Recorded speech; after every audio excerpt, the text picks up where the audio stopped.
Welcome to the Big 12 Insiders, your Big 12 sports show. Here's your host, Brien Hanley. Hey, everybody, what's going on? This is your man, Big B, Brien Hanley, along with Tim Fitzgerald, and welcome to the Big 12 Insiders, our power rankings, or my power rankings, the power rankings for the Big 12 Insiders. Thanks, everybody, for joining us.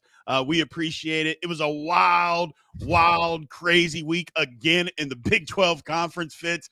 I think it's just going to be like this every single weekend from here on out, man. It's just going to be upside down. We don't know where this league is going to take us, but I'll be honest, I love it. I'm here for it. This league's insane, man. Everything we said about this league wasn't enough. No. This is taking it to a new level. I thought, when we looked at the preseason poll, I thought, okay, they might have brought in some, quote, more beatable teams. Over the last 2 years, you got Cincinnati not playing well. You had UCF kind of shaky. You can just go down the list. Arizona State wasn't expected to be very good. And all those teams are doing something now. UCF struggling, but the teams we thought wouldn't be good are good. And the teams we thought would be good aren't good. I don't understand this conference, and I'm supposed to. It's my job. It is wild. Like I said, you all know me. I say it every week, and I'm going to continue to say it. I love chaos, and this conference is chaos. Just when we think we know what's going on, something crazy happens. We did see two teams, though, take a little bit of a step forward. Iowa State and BYU kind of cemented themselves as they're the top two teams in the conference. Now, again, all that can change. But as of now, they kind of cemented themselves. So as we go through this, we'll talk to you about all of it. Again, just for people if this is the first time catching this, we compare what my power rankings are to the publishers of the websites for every school in the Big 12. So that's what we do here. So before we get into it, though, as always, remember to like, follow, subscribe, and continue to leave those comments, man. I love the back and forth. And again, hit the notification bell so you know when all Big 12 Insiders content comes out. Let's get into this, Fitz. So, number 16, no changes. Kansas didn't play, and you're still last. You got an opportunity this weekend to change some of that, but for me, I didn't. I mean, there's not a whole lot to talk about, to be honest. I mean, they're last, and they're going to remain last until they can figure some stuff out here. It's mind-boggling, and it's weird, Fitz, because while I say Kansas is last in the conference, I still think they're one of the most dangerous teams in the conference. That is the truth. I mean, nobody can write off Kansas as a victory.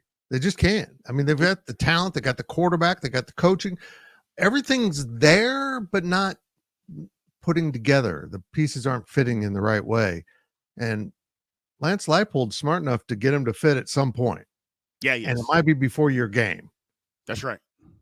And then they're not going to be last anymore. But until they prove it, we got to park them down there because they've just not looked good.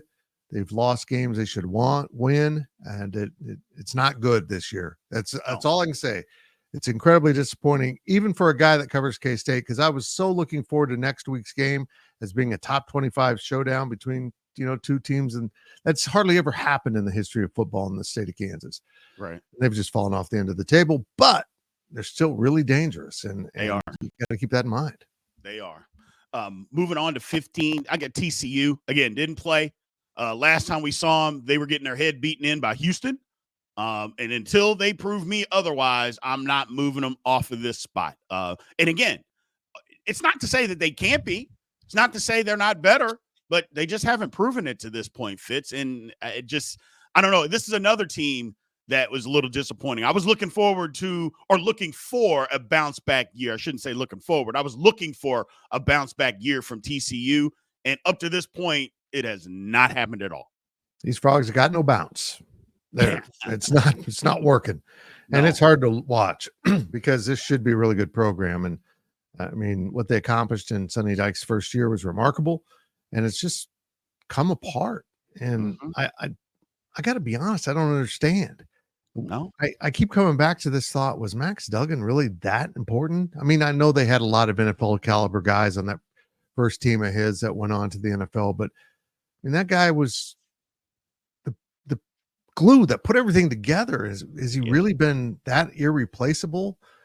Because I can't believe that a coach would have himself in that position. It's difficult to watch. And again, another dangerous team potentially, but boy, they look like they're breaking as a locker room. And well, I'm not on the inside of that program. Maybe they aren't, but boy, it sure looks like it by the results on the field. Not only that, you're starting to hear the whispers from, fans that are talking about, you know what, Sonny Dykes, yeah, you did it with Gary Patterson's players. And now that you've got to bring in your own players, you can't coach them up. That's never a good sign. Never a good sign. So hopefully TCU can figure some things out and bounce back. At number 14, you got Houston. A lot of people may have Houston lower than this, but Houston's won a conference game, so they have to be ahead of Kansas. And the last time, like I mentioned, the last time that we saw Houston, they were beating the brakes off of TCU at TCU. So, in my opinion, there is no possible way that you can put TCU ahead of them or Kansas. I'm sorry. So, I got Houston at 14. Where they go from here, they got a big game. I guess it's a big game. You can consider for them it's a big game at Kansas this weekend. Maybe they can put together 2 in a row. They made a quarterback change. Their defense has been pretty solid all year, Fitz. Here's an opportunity for Houston to take another step forward. I think it's going to be an interesting game. I really do. I do too. And the loser is in huge trouble. I mean, they're bottomed out at that point. That will be a very interesting game. I think we're both bullish on the future of Houston football under Willie Fritz. It's just sometimes the pieces you pick up are a mess. Mm-hmm. In the case of Sonny Dykes, it was the opposite. It was a blessing, and it's been really rough, to try to sort out that locker room, find his quarterback, do everything. And they're going to get better as the season goes, but will it be good enough? But let me say this about Willie Fritz. Willie, you've turned I won't do it. Big B, I won't do it. There we go. I've turned my cube red for you. That's red, folks. It really is red. It looks orange, but it's bright red in the studio. That was that just didn't work at all. That's fine. I'm gonna take a minute off. Yeah, he's going. Like I said, it was a mess at Houston, and sometimes it's a quick fix when you have the players. Sometimes it's not when you've got guys that aren't bought in. Maybe shouldn't have been there to begin with. That's what you see a lot of times here. Fitz is. Guys shouldn't even have been in the program to begin with, but you can't get rid of everybody. You can't. And he didn't, but I think they're buying in now because I think he sat down the people that either didn't believe, didn't want to do it his way. Houston, like I mentioned it before, I think they're going to beat another team or two. Maybe it's this weekend. Yep. 13, okay. Oklahoma State. The wheels have fallen completely off at Oklahoma State. I have no idea what's going on there. They can't run the football. They can't stop the run. The last time we saw them, you talk about getting manhandled 3 weeks in a row. It's gotten just progressively worse on what teams have done to their defense. Started with Utah running right over them. Kansas State smashed them down. And then West Virginia just took a bulldozer to them. So they had a bye week. The one thing that I will say is that there is talent at Oklahoma State. And Mike Gundy is really good after bye weeks. So we've seen him turn around a team. Maybe that's what they need. A quarterback change, I think, should be in the cards. I don't know that it is, but it should be in the cards. We started hearing some rumblings that Alan Bowman was quitting or retiring or whatever. I don't think that was the case, but I do think they need to make a quarterback change because what they're doing isn't working. So unless they change their entire offense in the bye week, I don't know. You also heard Ollie Gordon got hurt. Will he? That again, another rumor that he's not going to play another game at Oklahoma State. Just a lot of turmoil going on within that program right now. And Mike Gundy had to do his press conference via Zoom this week because he was headbutted by a cow. Yeah. Even the livestock are disgruntled with Oklahoma State football. The livestock are turning on the coach. Yeah, that's not good. I'm telling you, coach, it doesn't matter if it's if it's an animal or a human. Don't make the women angry. They will headbutt you. And that's exactly what happened with that cow. Yeah, I don't know, man.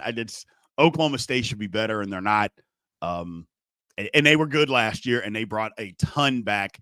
I don't want to say it was a fluke last year because I don't believe that it was. We saw them. They played good football.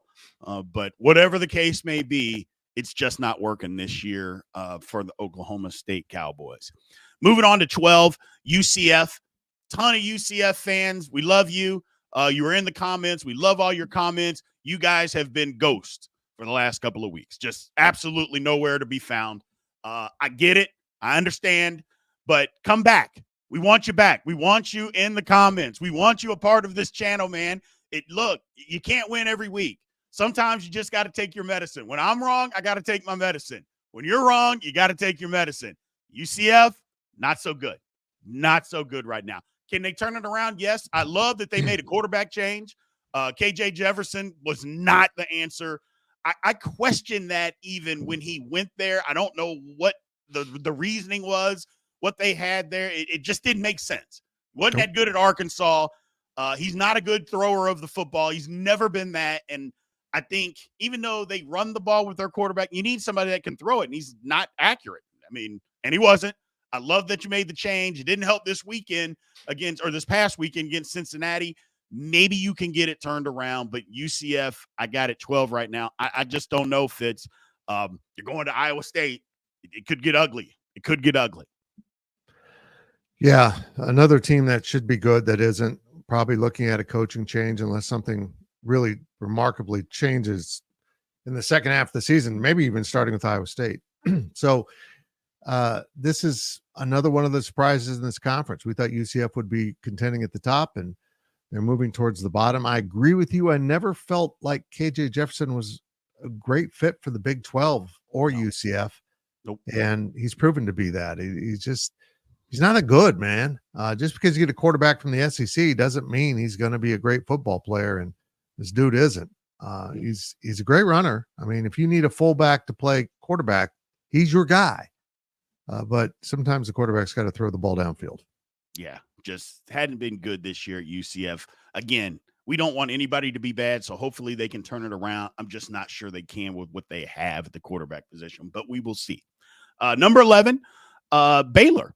A lot of people are going to have Baylor lower than this, and I understand why. I'm not going to do that, and I've explained it before, and I'll explain it again, is because they keep fighting. Yep. They've got some talent there. Their coach, it's just a matter of time before he's not let go, but I think because they keep fighting is that he's going to end up lasting the season unless they just take a dive and they can't win any more football games. Baylor's got to win some football games. Look, it's fine to keep fighting, but I got a feeling this is going to be the last week I'm going to be able to keep you at number 11 because you're fighting. You're going to Texas Tech. Texas Tech's really good. It's going to be a problem, but I got you here now. I guess maybe this is my sentimental pick, Fitz, but you got to start winning some football games. Otherwise, you're going to have to drop. Yeah, another program facing a coaching change probably at season's end. Dave Aranda is such a good guy, and the players are still playing for him. He'll get till the end of the season. But it's hard to watch Baylor. Baylor did so much to come back from their pitiful days as a football program.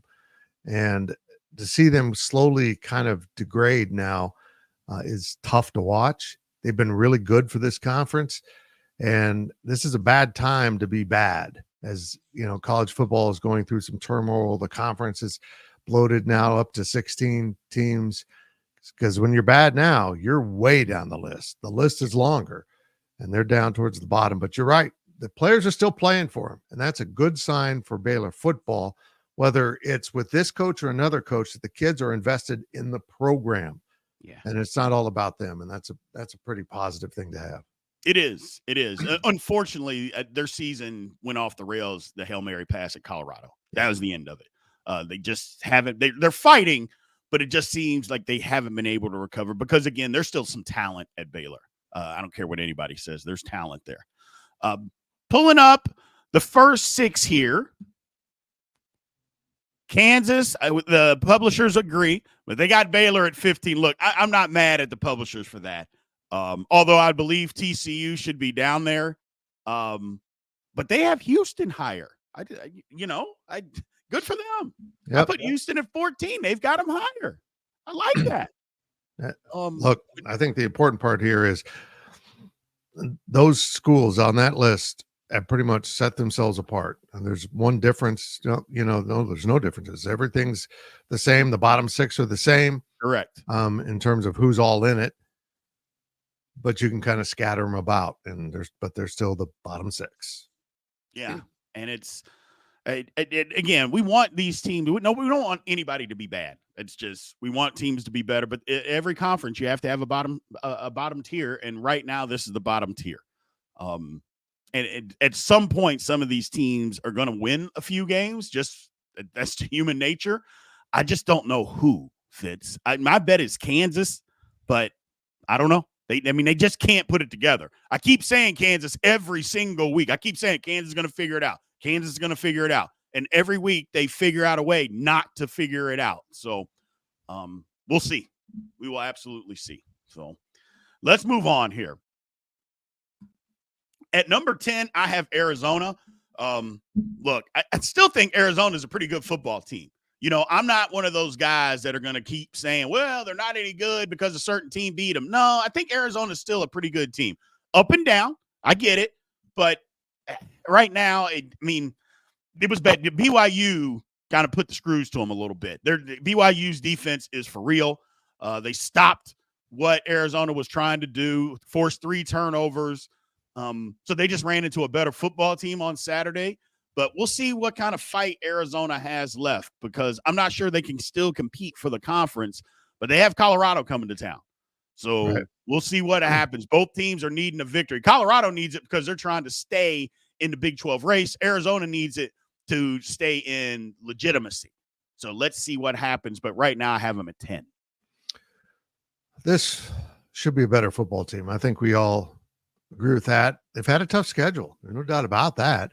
Doesn't get easier with Colorado, I can tell you that. And we'll see if they can scrap. They're good enough. They are. They just got to find a way to give Noah Fafita a little bit more time to operate. The guy's running for his life now on a weekly basis. It's kind of hard to watch, to be real honest. So I'm kind of baffled by this. I really thought, despite the coaching change, this would be a really good team this year. That they look good. They don't play well, and that's been the issue. They just haven't quite put it all together. Right.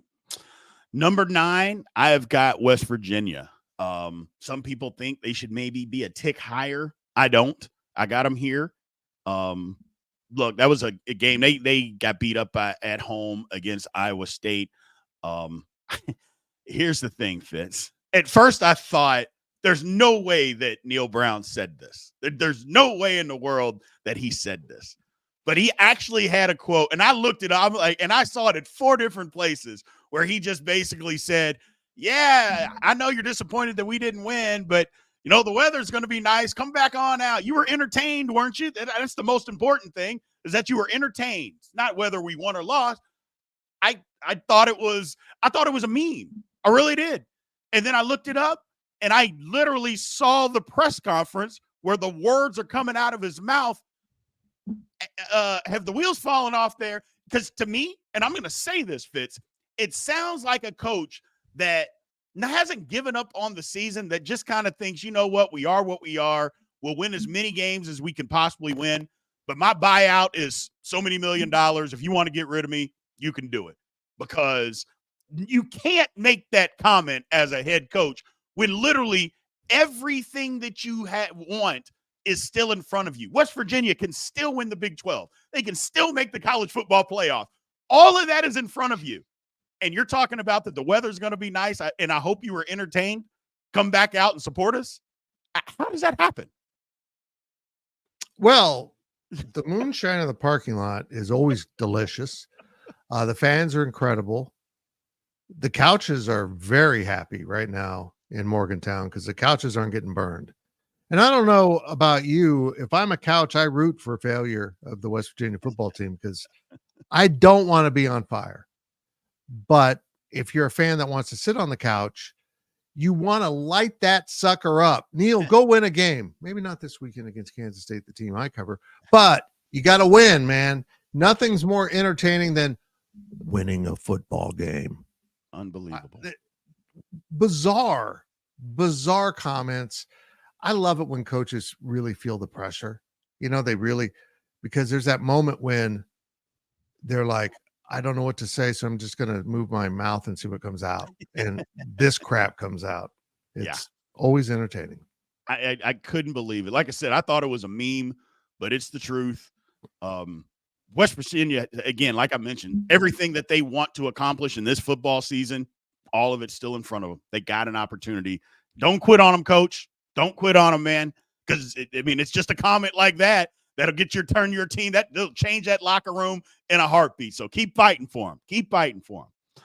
And number 8, I got Utah. Wheels have fallen off of Utah. Cam Rising, I feel bad for the kid. I say kid. He got hurt again. First series of the game, he sprains his ankle. I think his ankle is really hurt. He couldn't even walk, Fitz. It looked like he was shot putting the football out there. I don't know. I thought they could have went to Wilson because, again, Cam Rising couldn't throw the ball, threw 3 interceptions. Kyle Whittingham basically came out. We've had a problem in the passing game. That's where our issues are. We've done everything else well except in the passing game. And, here's where Utah sits. Great environment that they played in at Arizona State on Saturday. We'll talk about that here in a second. But they got to get some stuff turned around. And Utah thought they were going to walk in and just run the league, and they're not. It's different. The Big 12 is different. And on top of the quarterback problems with Cam Rising's injury, I'm going to be blunt here. I think Kyle Whittingham's one of the great coaches of college football, but he wasn't on Saturday. What the hell was he thinking leaving Cam Rising in wire to wire when it was obvious? It was like, okay, I know him. He's going to get going, and he never got going.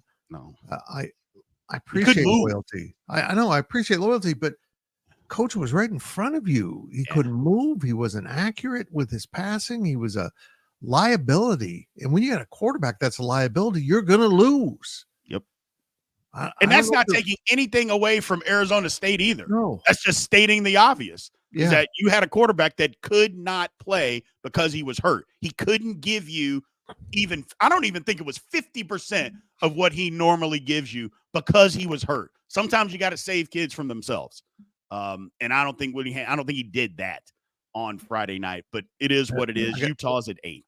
One more thing, Big B, as a backup quarterback that has been playing, when you see the starter playing that poorly and look that non-mobile, is that a word?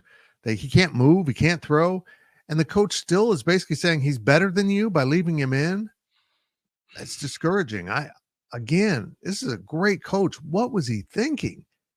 Arizona State had all the momentum. You got to shake something up. Yeah. Congratulations, Sun Devils. Yeah, you're right. He wasn't getting it done. Arizona State had a lot to do with that, but again, the kid was hurt. It was obvious to everybody. I don't know. It's sad. Hopefully Utah can figure this thing out because their season, again, in this conference, I know they have 2 losses in it. It's not over. It's not over, man. Just keep playing. And number 7, I got Colorado. Look, Colorado, it was the same song and dance from last year. Although I will say Colorado is a better football team than last year. They absolutely are. But you couldn't stop the run, and you couldn't protect your quarterback. And Kansas State, the secondary, it's not great anyway. They had guys that go down. Colorado had receivers that went down. So it was a back-and-forth affair.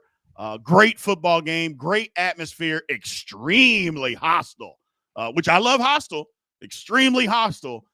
But they lost, and they lost because they had to put so many resources up when Kansas State got the ball at the end of the game. Again, Kansas State got the ball. I think it was at the 19-yard line with 2.5 minutes to go, Fitz. And Colorado was so afraid that Kansas State was just going to run the football. And you're thinking, run the ball? Yeah, because they weren't just running for 3 and 4 yards a pop. They were getting 12, 17, 24. That's what Kansas State was doing. And they are like, look, we can't let them just run the football down the field and beat us. We've got to put so many resources up, and then they threw it over their head. But Colorado's better. I'm going to give them credit. They're better, but the same problem still exists. Can't stop the run, couldn't protect your quarterback. It was a mismatch along the lines. Yes. It really was. Kansas State dominated the point of attack. And I point that out to compliment Shedeur Sanders. Oh, your team got whipped up front, but you were so incredible Yes. You kept your team in the game. Yes. He was absolutely amazing. Yep. He threw a pick that was probably critical because they were about to go in for a touchdown, and he just mailed it and hit a safety in the chest. But most of his incompletions, other than that, were throwaways or drops. Yep. But I think he only had 6 incompletions the whole game. He was unbelievable. He is a remarkable football player, and he was trying to drag the Buffaloes across the goal line, and it didn't happen. And yeah. Also, I love hostile too, but let's not get too hostile. I mean, let's get yell at, scream, and all that. But when it gets fans fighting in the stands, and let's not go there. Let's try to be a more enjoyable venue to visit. Correct. Just, and Colorado fans, I'm sure will get in the comments and say Kansas State players were faking an injury. No, they weren't, guys. They had 4 guys get injured. 3 of them didn't come back. 1 tried to play and he couldn't. It is what it is. Don't be booing players that get hurt, especially when you don't know if they're hurt. Period. End of story. But to talk about Shedeur Sanders, I know people don't like him. I know because people classify him as arrogant. I think it's confidence. And he does a lot of things in people's face that people don't like. I actually think it's okay.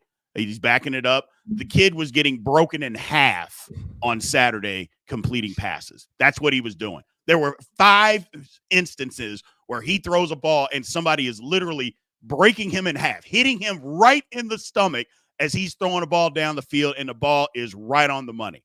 So you can dislike him and some of the antics that he does, and that's fine, but don't tell me he's not a good football player. I don't want to hear that, because that is absolutely not the truth. Not the truth. So, number 6, looky here, Fitz. Oh, Cincinnati. Your man Big B tried to put Cincinnati at the bottom of the rankings all season, and then I moved you up, and I moved you up, and I moved you up, and looky here, number 6. Now, look, I'm going to tell you that like this. Cincinnati won a football game with their defense on Saturday I didn't think was possible, but they did. They stopped UCF from running the football. Now, UCF can't really throw it that well, but and I know Cincinnati's secondary is suspect, but they stopped them from running. They couldn't throw it. They only scored 19 points to win. They only gave up 13. Great, not good.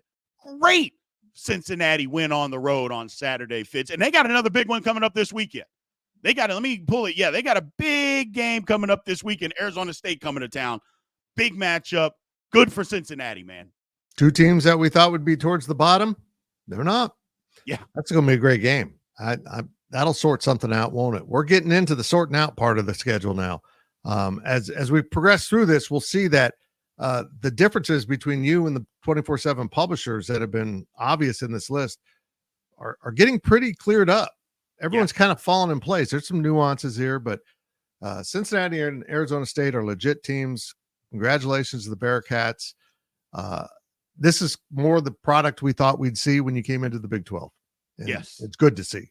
It's good to see, because I've said it all along. Cincinnati football fans, and not just UC fans in general, very intelligent. Ohio plays very good football, high school football, and they deserve to have a good football team.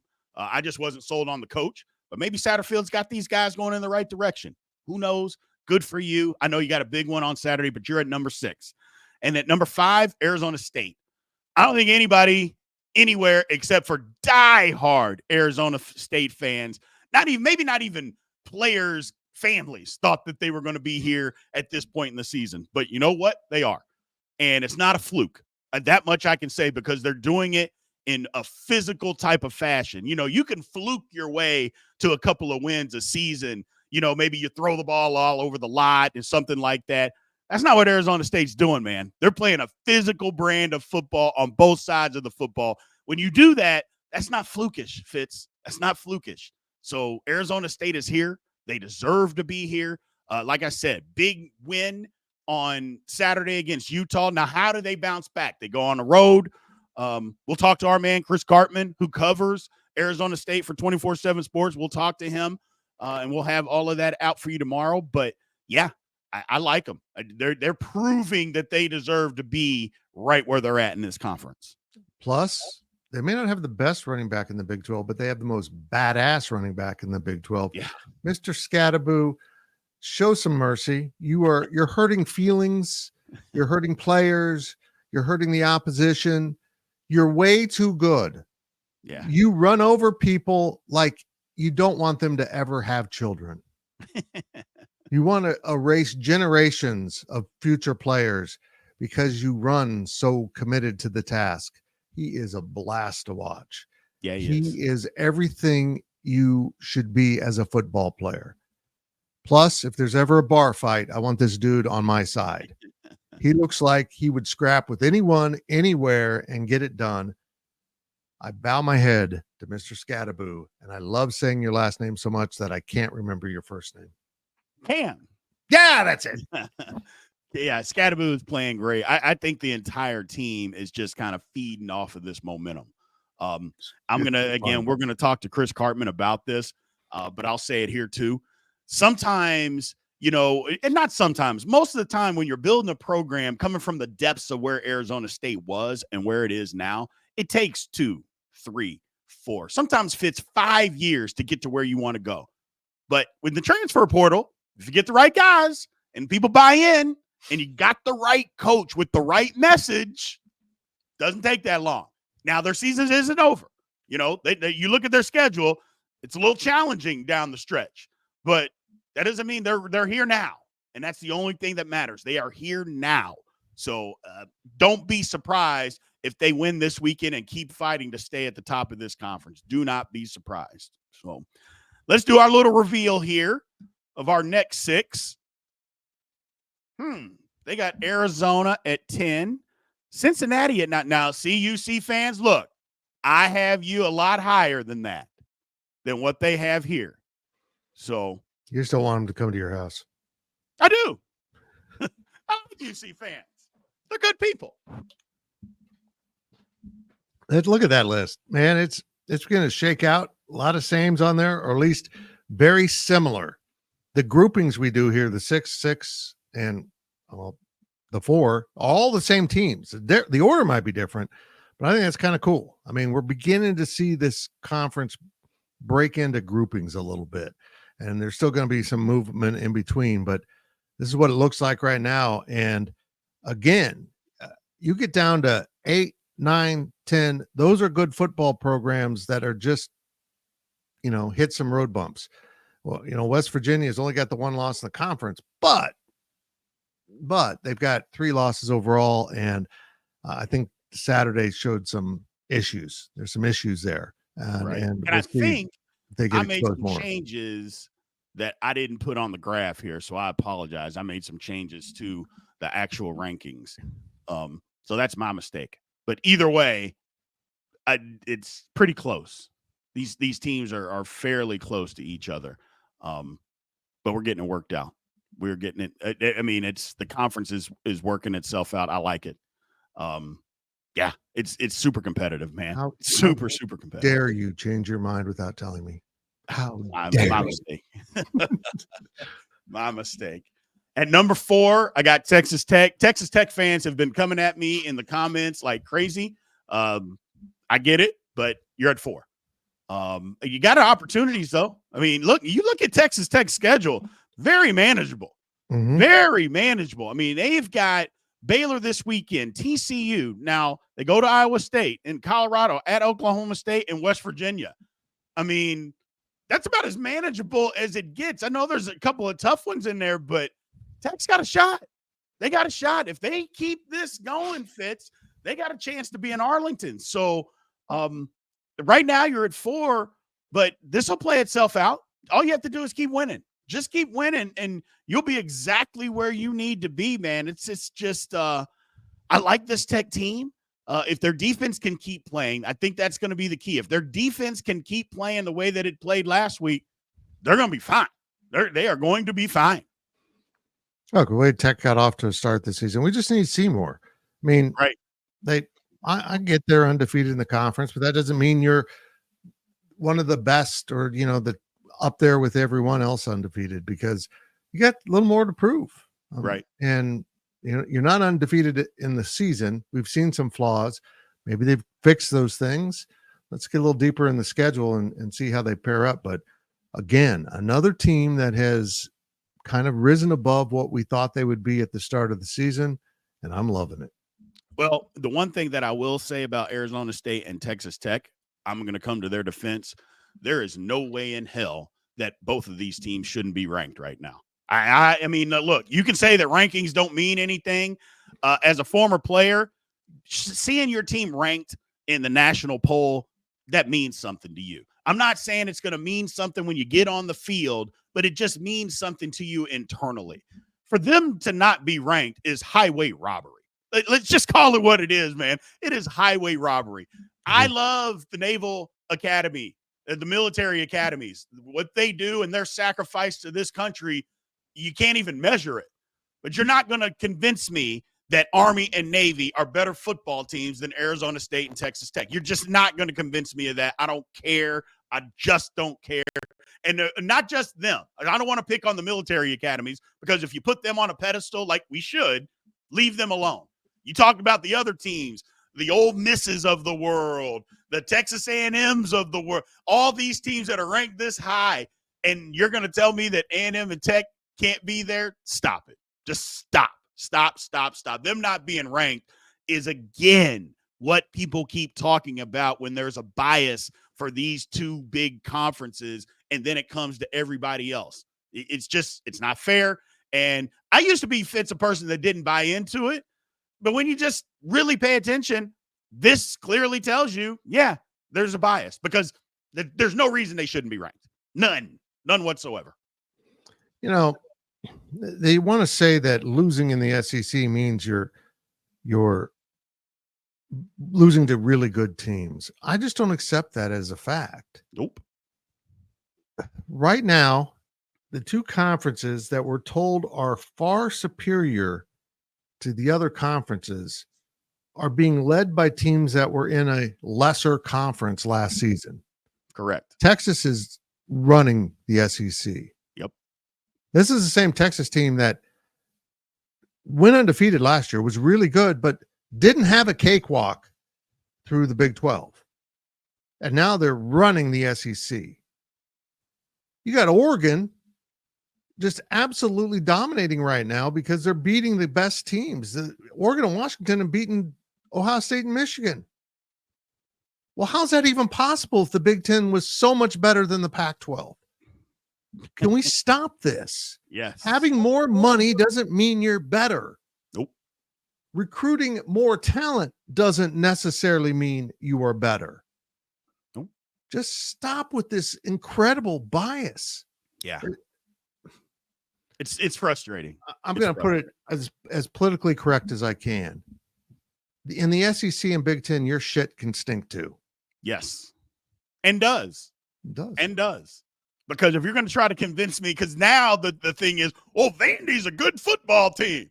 Are you kidding me? Stop. Just stop. They should be a top 25 team. They beat Alabama and Kentucky. Stop it. Just stop. I don't want to hear it. But let's move on. We can talk about that all day. At 3, Kansas State. Look, Kansas State, good win on Saturday. Had to come from behind late in the football game after giving up a 10-point lead.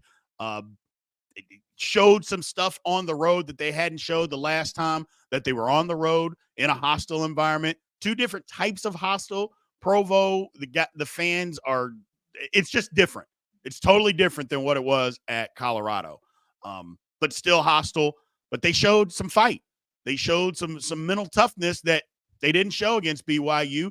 Good for them. You got to take those lessons, and sometimes they're hard lessons. And that was a hard lesson in Provo, but they took it on the road, were able to come away with the win. Now they got to do it again. But right now, I still have them at number 3 in this conference. If you're not a believer, go back and watch DJ Giddens against that Colorado defense. We kept hearing about how Colorado was going to shut him down, and they got clowned. The defense should be embarrassed. I said it yesterday on another podcast. He brought Shiloh Sanders closer to God because he made that kid kneel constantly when he broke his ankles. It was unbelievable how good DJ Giddens was. And we're also seeing the progression of Avery Johnson from a kid who didn't quite look himself at Tulane, but they won, kind of fell apart at BYU after some mistakes and the pressure of the crowd. And this time he delivered a home run ball with the game on the line. K-State's getting better, and they were already pretty good. And that's why they're in that number 3 slot. They're very dangerous. If they get through this weekend, Big B, going to West Virginia, the schedule kind of opens up because for the first time this season, they got more home games than road games left on the schedule. Because this has been a weird schedule for K-State. And they haven't been at home after this weekend, it'll be a month since a home game. This is a big game for K-State to prove that they indeed belong up here at the top. Correct. The big game, another big game on the road. They went from one side of the country to the other side of the country, from Colorado, now West Virginia. But that's what this league is now. I like it, but they got to go win another game. You know, there's no letdowns in this league. There's just no letdown weeks in this league. So if you're going to win it, you got to be up for it each and every week. This will be another test for them. And number 2, BYU. Look, at some point, and I said it last week, I'm going to say it again. At some point, people got to stop saying, well, you know, BYU, you know, their offense isn't very good. They're just taking advantage of turnovers. Okay, well, isn't BYU creating the turnovers? Again, you're not going to have a ton of yards on offense if your defense keeps giving you short fields. Well, the number 1 job of a defense is to give you short fields. Stop the opponent, take away the football, give your offense a short field. So, yes, but first of all, they did drive 99 yards on one of their drives to score a touchdown. So even that myth has to be debunked. It's okay. Just say BYU's good. It's okay to say it, that all of us were wrong, that we're picking them in the bottom of the conference. There's still a lot of football left to be played. I'm not denying that, but it's okay to just say we were wrong. BYU's good. They're proving that they're good, and they put the screws to Arizona on Saturday. BYU's a good football team, Fitz. They really are. They really are. Kalani Sitake, I salute you. You have done an incredible job rebounding from last season. And everyone's rooting for that guy because he's such a good guy. It's kind of almost, I don't want to say good to lose to him, but you feel good about it because he is such a good dude. He does it the right way. And it feels like this conference is beginning to boil out to maybe 3 teams that'll be possibly in the Big 12 championship. It feels that way, Brian. But while we're roughly halfway through the season, we're only a third of the way through the Big 12 schedule. Right. And there's a lot more to be sorted out. And we'll see who holds up through the long haul. But I have a feeling BYU still got some hurdles, including the Holy War with Utah and Salt Lake. But this has been a remarkable season so far. And if BYU keeps going, it is one of the few programs in the Big 12 that gets that extra lift from name because they have such a huge following. Correct. So let's just say BYU advances to the Big 12 championship at 11-1, and they're playing an 11-1 team, and they lose to that team. A 2-loss BYU team is going to be in the discussion for an at-large bid. Yeah. That's what they bring to the table for the Big 12, as would Colorado, honestly. Yeah. So let's see how this all sorts out. But BYU is legit. Anyone who's disagreeing with that is a fool. And so is the last team we haven't listed. Yes. I'm looking at BYU's schedule. I mean, it's Oklahoma State, at UCF, at Utah, Kansas, at Arizona State, and Houston. I mean, be Utah. Yeah. Yeah. I mean, it's there for them. It's there for a lot of teams, but it's there for BYU, man. It's there for BYU. Then last team, Iowa State at number 1. One of the more impressive wins. Look, I'm not saying West Virginia is the greatest team, but West Virginia is a good football team. Again, I'm not going to be the guy that they beat West Virginia. Now West Virginia is not any good. No, Iowa State made West Virginia not look good. Yeah. That's what happened on Saturday. They stopped West Virginia from being able to run the football and just kind of put the screws to them. West Virginia scored a window dressing touchdown at the end of that game. The game wasn't even close. Iowa State's a superior football team in this conference. They don't do a lot of flashy stuff, but they do enough on offense. Their defense, even down the number of linebackers that they've been down, it hasn't seemed to matter. Mm. The defense just says you're not going to run it, and they don't let you run it, and they didn't, and they were able to win. Iowa State, again, it's kind of a workman-like mentality for the Iowa State Cyclones. And a lot of times, people think, well, you're workman-like. That means you're just above your average or you're pretty good. No, Iowa State's very good. They're very good. They just do it in a different way than what people want them to do it. That's okay. They can win every game doing it like this, and then what will you say? At some point, you just have to say they're good. Iowa State's good. They're good. I thought they would be good. And in fact, I think they're better than I thought because the consistency in their performance level has been apparent. They go out there and do enough to win. They don't get caught up in, the road game things at Iowa or Morgantown. They just go out and win. Yeah. And they've got a lot more opportunities to win. And someone's going to need to derail them because they're not going to derail themselves. Correct. You can't rely on them to go lose a game. You better go beat them. Yeah. And Matt Campbell is doing a job so good that he should be considered for National Coach of the Year. But there's also another guy that we just talked about that might be up for that same award in Provo. So 2 great coaching jobs, 2 great teams. Better. BYU certainly much better than expected. Iowa State's even better than expected, and I thought they were a top 4 team. This is fun. This is why I love the Big 12. All of a sudden, we're talking about Iowa State and BYU maybe being in the Big 12 championship. Did anyone have that at the start of the season? Because if you say yes, you're lying. It's incredible. It's absolutely incredible. It's absolutely incredible. We're going to reveal the last, all the same. Nothing changed. Top 6 the same. Top 6 are the same. Correct. All the same. This is kind of the way that it's starting to turn out here. That's why I love this conference. You mentioned it so much. Some people think that parity means mediocre. That is not the case, Fitz. Parity doesn't mean mediocre, especially when it's good football teams. You could say that it's parity when the conference isn't good or there's a lot of teams that are just not good in the conference. It's just competitive. Right. It's just competitive. And that's the big difference with the Big 12 this year. Just a super competitive conference, and we're only halfway through. Think of all the ups and downs that we have seen so far. We got 6 games left, Fitz. Anything can happen. Anything can happen. So I'm excited for it. Agreed. We got some good teams. We got some teams that can play better, some teams that are maybe playing out of their minds, and we're only halfway through the season. We're only a third of the way through the Big 12. Let the chaos continue.